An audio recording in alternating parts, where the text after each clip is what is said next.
Keinginannya ya pengen membahagiakan orang tua ya. Belum sempet bisa membahagiakan mama gitu waktu itu. Dan pas di rumah sakit itu kan nggak sempet nemenin mama pas di rumah. Jadi pas meninggal di rumah sakit itu aku nggak ono, aku di rumah. Kalian nggak bisa ngapa-ngapain waktu itu. Ya itu sih tak sesali maksudnya pas mama meninggal aku nggak ono di sampingnya. Gitu. Padahal aku ya orang satu-satunya yang dipunyai sama mama itu.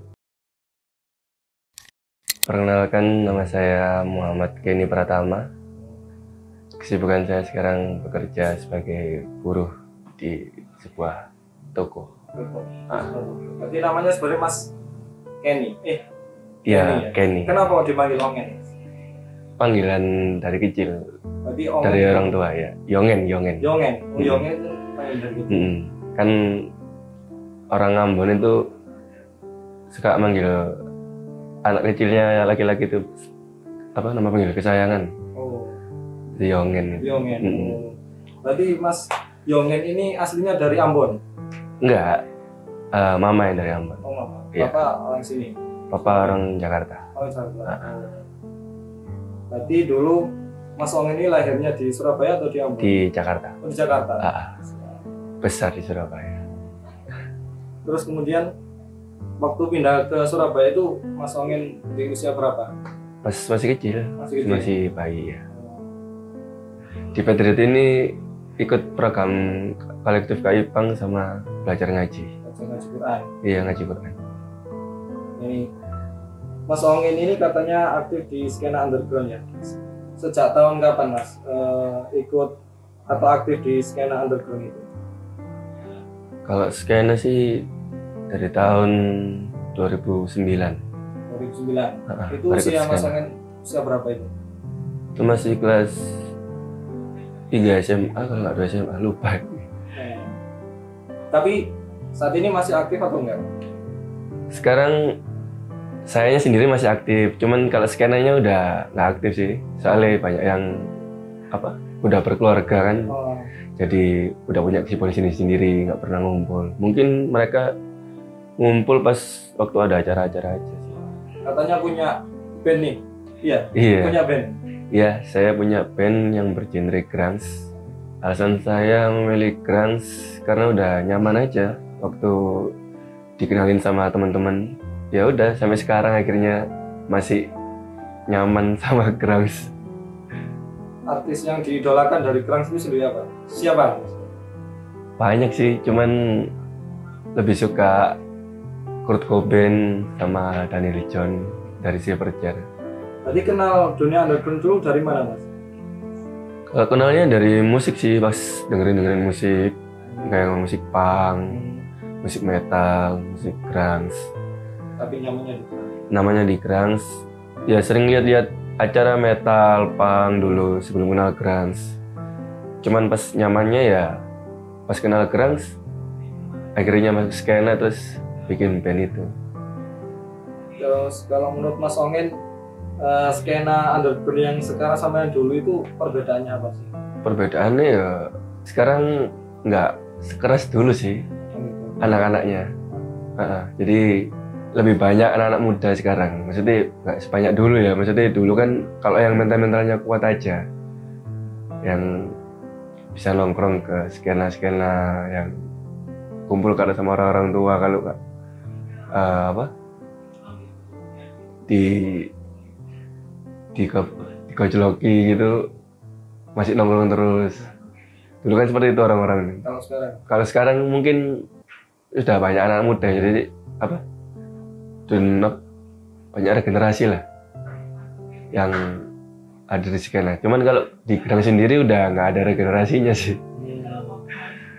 Kenapa nggak ada regenerasinya di grunge? Apakah sulit dari segi permainan? Enggak, kalau di komunitas grunge karena apa ya?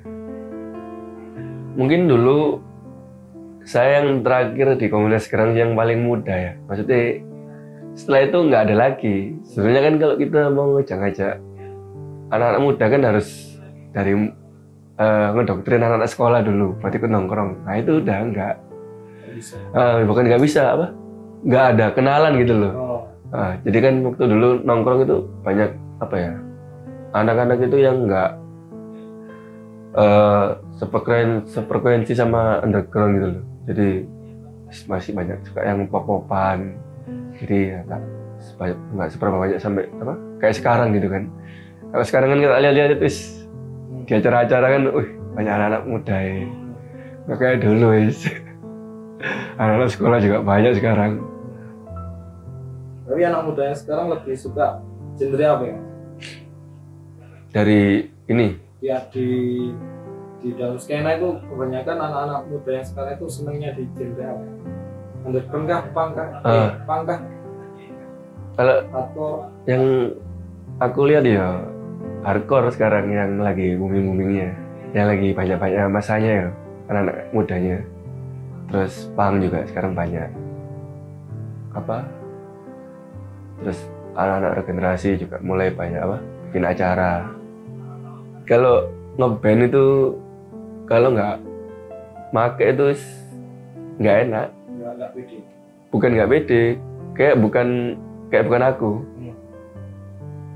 Jadi ya harus make atau minum dulu biar mabuk. Terus kemudian untuk saat ini berarti sudah nggak aktif lagi di skena. Ya masih aktif ya, ngumpul sama teman-teman underground lainnya, teman-teman punk masih ngumpul ya, masih nongkrong lah. Ya pertama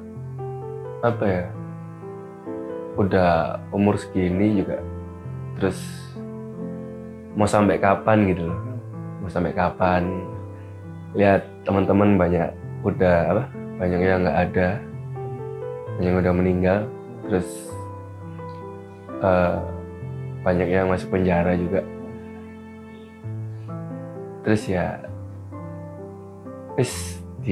katanya sampai sini akhirnya ya pengen memperbaiki diri buat jadi yang lebih baik aja. Apakah ada kejadian tertentu nih yang membuat Mas Ongi lebih mantap bahwa aku pengen memperbaiki diri? Kalau kejadian mantap sih nggak ada ya, soalnya bertahap sih.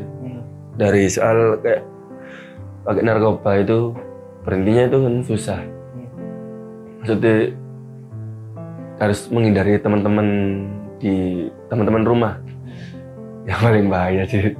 Itu harus dihindari. Terus akhirnya kan kita punya kemauan, terus bisa lah sedikit demi sedikit untuk ngelupain itu. Minum juga bertahap juga sih. Mulai dikurangi. Bukan mulai dikurangi, cuman gimana caranya harus bisa. Soalnya waktu tahun kemarin itu sempet pas bulan puasa itu nggak minum, pas nongkrong sama anak-anak. Nah, terus ini pengen berhenti ya, akhirnya bisa pas ketemu anak-anak. Ada sih rasa-rasa kayak takut nanti gimana sama teman-teman. Tapi sih di satu sisi ya nggak peduli juga sih, maksudnya mau gimana lagi. Soalnya kalau nggak kayak gini ya nggak berhenti lah. Soalnya kan ada riwayat yang mengatakan kalau kamu berpegang teguh sama agamamu kan kayak seperti memegang bara api di tanganmu. Nah, itu. Terus kemudian gimana perasaan keluarga ketika mengetahui Mas Ongen ini sudah memperbaiki diri? Keluarga udah nggak ada semuanya. Kalau papa itu 2018 pas Ramadan. Pas puasa. Itu papa nggak ada duluan, terus dapat setengah tahun itu baru mama. Ramadan kemarin berarti gimana Mas? Ya ya beda loh maksudnya. Ya saya ada yang bangunin sahur, terus iki bangun dewe, kadang-kadang nek telat itu nggak sempet sahur kan. Pas hari raya aku juga sendirian, ya sepi. Nggak ada siapa-siapa, nggak ada teman bertengkar, nggak ada. Sepi. Dulu terakhir ngaji itu kelas 1 SMP. Itu sampai Quran, cuman nggak sampai khatam Quran lah. Nah itu pas pernah aku coba buka Quran terus baca itu nyandet macam. Jadi ya pengen memperlancar aja biar di rumah itu kalau lagi nganggur bisa ngaji sendiri, dan sekarang udah nemu tempatnya di Better Youth ini. Saya tahu Kak Ipang itu dari teman saya. Waktu itu pas nongkrong di rumah teman saya, habis gitu diajak ke sini, katanya ikut kajian. Terus kajian apa mas? Setelah kajian, kancanan aku kan kancane ngono. Wah kak mas, kan dulu kayak takut kayak apa ya? Maksudnya kan banyak sih aliran-aliran yang lenceng gitu kan. Mas enggak mas, terakhir dipaksa terus. Wis melok ae lho. Wong mek longgo-longgo tok ae kok ngono. Ya. Iku akhirnya satu kali diajak gini. Oh ternyata seperti ini. Jadi kita itu bisa tanya tentang agama, bisa tanya yang kita nggak tahu gitu loh sama ustadznya. Dan ustadznya juga pas pertama kali aku lihat itu lurus gitu loh. Maksudnya nggak ada yang salah sama ustadznya gitu. Terus tanya, ya iki cocok sama ustadznya arek-arek enom gitu. Alhamdulillah ya mulai nyaman belajar Islam. Pengen tahu lebih banyak gitu loh. Maksudnya mau cari ilmunya Islam biar kita itu nggak nggak nol gitu loh. Nggak nol. Apa yang membuat Mas Ongen nyaman di Better Youth dalam belajar Islam? Ya nyaman karena ustadznya, maksudnya penjelasannya gitu loh. Penjelasannya itu terus cara ngasih taunya itu bikin nyaman pokoknya. Enak gampang dimengerti lah. Kan Ramadan juga sering di Better Youth nih, gimana pengalaman? Ya pengalamannya ya sudah banyak teman-teman yang maksudnya teman-teman yang belajar tentang agama ya, jadi enak aja, nggak ngerasa sepi atau kosong pas waktu Ramadan. Sebelumnya kan masih sakit di rumah, nggak bisa kemana-mana. Terus sekarang udah banyak temen juga, walaupun 2 tahun atau 3 tahun yang lalu masih Ramadan juga masih berbuat maksiat, tapi alhamdulillah tahun kemarin itu bersih lah. Kebiasaan buruk apa yang sudah mulai ditinggalkan oleh Mas Ongen? Perlahan-lahan ya ini perbuatan maksiat itu, kayak kan narkoba udah berhenti, udah lumayan lah 2 tahunan hampir 3 tahun. Terus kan yang susah cuman minum ya, itu yang susah. Tapi sudah mulai berkurang atau? Cuman kan udah tak putusin waktu sebulan kemarin, itu udah pengen berhenti minum, jadi udah alhamdulillah bisa lah. Meskipun nongkrong sama teman-teman yang masih minum, alhamdulillah masih bisa ngontrol buat nggak minum. Reaksi orang tua waktu itu ya pasti sedih, cuman aku tahu mereka nggak bisa ngeliatin total gitu loh sedihnya. Cuman aku tahu kalau dari mama sendiri itu pasti sedih. Cuman kalau dari papa itu yang ngadem-ngademin mama, wis biarin aja. Mungkin ya kayak papa dulu juga pernah nakal gitu loh. Jadi yang lihat aku yang seperti itu kayak dibiarin aja dulu gitu. Cuman nggak pernah negur apa-apa. Jadi kalau di rumah diem aja. Tapi tahu kalau pulang rumah itu, wah udah mabuk ini, langsung ditidurin. Kan mama aja yang ngomel-ngomel, wah ambune minuman, ngomel-ngomel, oh bisa nggak minum kok. Jadi ya segitu. Jadi ada sih mungkin dari orang tua itu perasaan sedih. Cuman kita kan dulu masih belum bisa berpikir panjang ya. Maksudnya masih pengen seneng-seneng, terus ada sesuatu masalah dalam rumah itu yang bikin aku itu pengen ngelupain itu. Jadi wis dengan narkoba mabuk ini bisa lupa, tapi ya gitu balik lagi pas sadar itu iling mana. Jadi pas ketemu teman-teman aku wis enak gitu. Jadi waktu itu jarang di rumah sih, pulang kerja itu sampai cuman mandi habis itu keluar lagi sampai pagi cuma tidur sebentar, bangun terus kerja lagi, gitu aja. Rasa penyesalan terbesar itu waktu mama nggak ada itu rasa kehilangan terbesar. Mesti pas mama nggak ada itu kan aku habis kecelakaan kan, habis sakit, kakiku itu patah, aku itu dirawat di rumah sakit selama seminggu. Jadi kan nggak bisa jalan, nggak bisa jalan. Terus mamaku itu sakit, dapat sebulan nih nggak ada. Ya mungkin banyak pikiran ya. Terus penyakitnya juga banyak, kayak jantung, vertigo. Lihat aku seperti itu, nggak bisa apa-apa. Soalnya kan tulang punggung keluarga waktu itu pas papa udah nggak ada duluan. Saudara juga.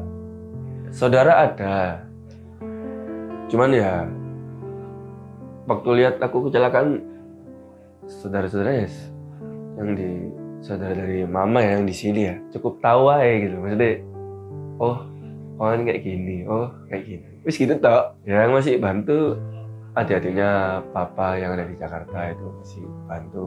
Kadang-kadang waktu itu masih kirim-kirim uang. Waktu itu ya? Nggak kerja selama 3 tahun, tapi bisa bertahan sampai sekarang gitu. Wes deket aja sama Allah gitu. Jangan tinggalkan sholat gitu. Kita kan nggak tahu gitu. Allah itu pasti ngasih rezeki dari arah yang kita nggak duga-duga gitu. Pasti ya. Ya waktu itu kecelakaannya itu pas habis acara di Batu ya, habis main di Batu. Itu waktu itu nggak tidur sampai 3 hari. Jadi ya habis make, minum, habis itu pakai lagi, minum lagi sampai 3 hari itu pokoknya nggak tidur. Habis itu Minggu pagi berangkat ke Batu, main di acara. Habis itu ketemu teman lama, anak Sidoarjo yang tinggal di Malang. Dijemput di acara itu, minum lagi sampai jam 2. Ini sama teman-teman. Nah ini goncengan sama temanku, salah satu temanku. Pertama motornya tak bawa. Habis gitu dia bilang, "Mas, motornya tak bawa ya Mas." Oh ya wis, nanti lek ngantuk gantian ya nyetiri.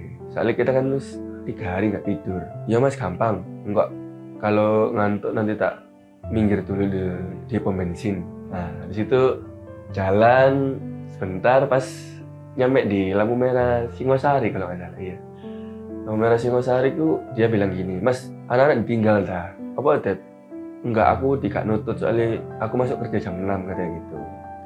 Waktu itu udah 2:30. Terus itu di jalan kena angin, aku ngantuk, tidur. Akhirnya bangun-bangun udah di pinggir jalan itu bangun, pas mau berdiri ada warga yang teriak, "Mas, sampean itu jangan berdiri, kaki sampean itu patah." Iya rek, patah. Terus aku lihat temanku ini yang satu dia kan lagi tersungkur gini toh. Tersungkur, tak bangunin, Dep kok diam aja. Terus tak deketin, tak balik badannya gini, tak bangunin, nggak bangun. Terus tak lihat ini kalau orang pingsan itu kan mesti nafas kan, masih dadanya masih mompa kan, udah kelihatan gitu loh. Kok gak mompa, dadanya diem aja. Wes bingung dari situ. Ya temen nggak ada, lihat kakiku kayak gini, wes sampai ambulan datang. Akhirnya dijemput, wes dibawa ke rumah sakit. Hikmahnya bisa sholat sih pertama, bisa sholat rutin. Maksudnya waktu itu ada teman yang selalu ngingetin, "Kamu itu sholat toh." Lah aku sih nggak bisa sholat, nanti aja pas aku sembuh. Soalnya aku ya apa nggak bisa berdiri ini. Terus nggak apa-apa, ambil duduk aja. Pertama nggak airoin. Terus setiap telepon dia itu selalu ngingetin loh. Padahal orang yang agamanya itu lain. Itu pas telepon itu dia selalu ngingetin gitu. Akhirnya saya coba. Akhirnya sampai kebiasaan kalau mesti sholat. Pertama iya sambil duduk itu. Tapi akhirnya ya, punya perasaan kalau sholat itu perasaannya nggak tenang gitu loh. Akhirnya masih punya perasaan itu sih. Tapi tetap masih pas sakit itu kan nggak ada orang di rumah tuh. Jadi masih tetap narkoba. Terus sama kalau minum sih enggak. Soalnya dokter itu bilang jangan kena alkohol, nanti nggak sembuh kakimu pas patah. Aku nggak pernah minum. Cuman ya itu makainya itu pas teman-teman di rumah. Tapi masih sholat juga. Masih sholat. Cuman nggak bisa menghindari teman-teman itu tadi. Nah, tapi ya alhamdulillah sih belum sampai sembuh juga bisa berhenti dari narkoba. Kayak wis kayak gitu-gitu tuh aja. Mau sampai kapan juga kan pakai seperti itu. Nggak ono enaknya ya cuman gitu, itu aja sesaat gitu. Harapan saya pas Ramadan ini bisa khatam Quran. Keinginan Mas Ongin? Keinginannya ya pengen membahagiakan orang tua ya. Belum sempet bisa membahagiakan mama gitu waktu itu. Dan pas di rumah sakit itu kan nggak sempet nemenin mama pas di rumah. Jadi pas meninggal di rumah sakit itu aku nggak ono, aku di rumah. Kalian nggak bisa ngapa-ngapain waktu itu. Ya itu sih tak sesali, maksudnya pas mama meninggal aku nggak ono di sampingnya. Padahal aku ya orang satu-satunya yang dipunyai sama mama ya. Ya pengen bahagiain DE, pengen nurut omongannya DE pengen apa, itu sih tak usahain. Pokoknya pengen bahagiain mama gitu lah. Pesan untuk teman-teman yang lagi memperbaiki diri, tetap semangat, jangan menyerah dan tetap istiqomah. Karena yang menentukan surgamu adalah dirimu sendiri.